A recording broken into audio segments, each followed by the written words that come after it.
Alright, so this is going to be another movie review. This one's called Drive, he said. It's going to be another Karen Black flick. This is going to be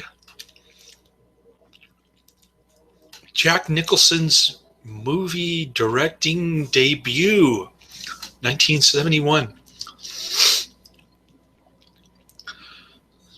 So this movie is about a bunch of hippies living in Ohio. I think they're in Oregon or Nevada. It's where they filmed this. I don't remember.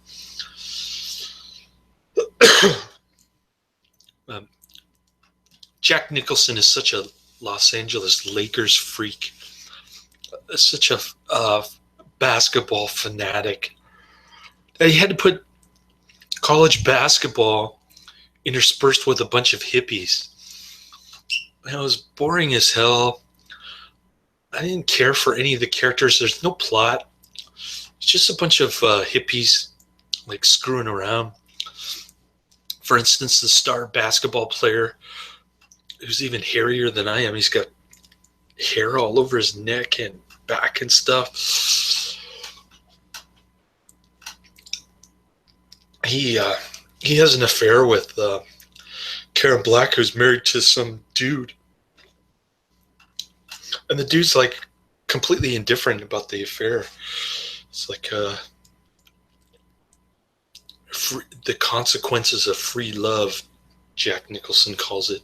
I could really care less. And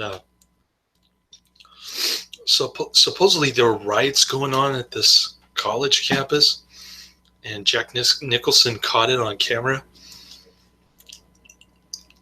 This is going to be another Criterion Collection release, and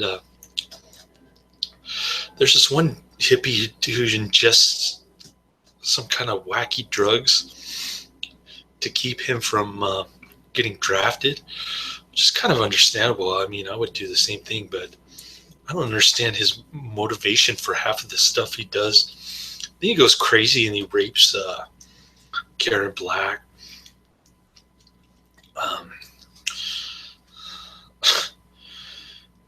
Kind of weird. And then what else happens? Not much.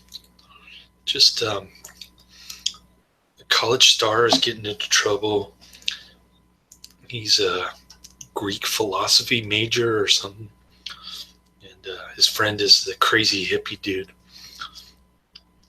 A lot of nudity in this. If you want to see big black penis, check out the shower scene in the beginning. There's this one dude who really stands out, and there's a lot of shots like that, full frontal nudity, both male and female. Jack Nicholson said the dude who was running around naked, the crazy hippie, he got caught, and Jack Nicholson grabbed the film and shipped it off to California or something. I don't know. Across the border. Some kind of crazy story. Like, I really care about Jack Nicholson's personal preferences in terms of hippie culture and basketball. I could really care less. Honestly, I'm giving this 1 out of 5 stars. I hated it.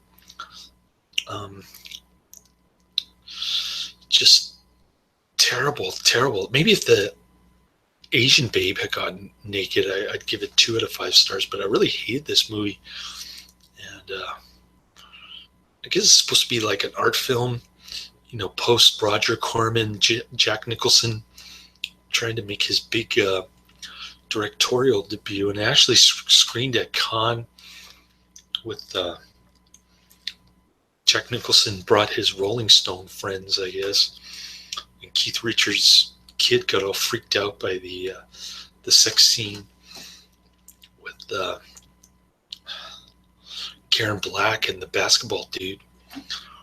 The only real bright spot is to see the old cash registers with the buttons on it and stuff, and to see the prices for food, like 2 loaves of bread for like 50 cents or something. Um, that's the only value I see in this movie. Is kind of a snapshot of the crazy early 70s when I was born, which, not coincidentally, my mother was a Catholic hippie. She would have gotten an abortion if she wasn't Catholic, but yeah, I never met my real dad. That was probably the result of one of her wild pot parties or something. Anyways, which is also depicted in this movie. So the basketball dude fights with his coach. The coach is played by Bruce Dern, who's overacting and hamming it up. I didn't even Bruce Dern couldn't save this movie, in my opinion. So can't recommend it. Can't say check it out. I'm not gonna post the trailer. It's just one of those rotten Karen Black movies. Kind of like going through David Carradine's movies. You know, occasionally you'll find a really good one, and occasionally you'll find a really stinky one. Well, Karen Black is just kind of the same. I mean, this one really stinks.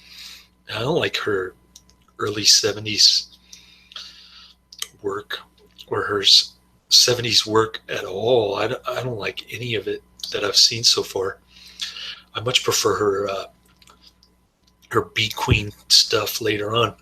So, yeah.